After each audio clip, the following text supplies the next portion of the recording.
Pemahaman taktik, ketahanan fisik, serta simulasi pertandingan menjadi menu latihan hari kelima Timnas Usia 19 Indonesia. Rangkaian kegiatan ini masih masuk ke dalam persiapan skuad Merah Putih menjelang keikutsertaan di kualifikasi Piala Asia 2020 mendatang.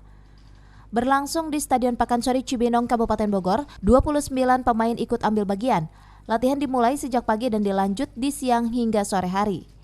Mengawali sesi latihan, para penggawa Timnas U19 diterpa latihan fisik selama 30 menit. Untuk siang hari, metode latihan teknik dilakukan skuad Garuda langsung di lapangan Stadion Pakansari. Coach Garuda 19 tahun ini juga membagi para pemainnya menjadi 2 tim yang berisikan 11 pemain menggunakan 1 lapangan penuh. Fakhri Husaini selaku juru taktik juga menginstruksikan anak asuhannya mempraktekkan menu transisi menyerang ke bertahan.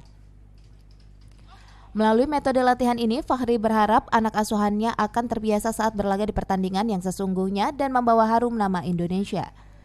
Dari Pakansari, Cevi Alfi Adrian melaporkan.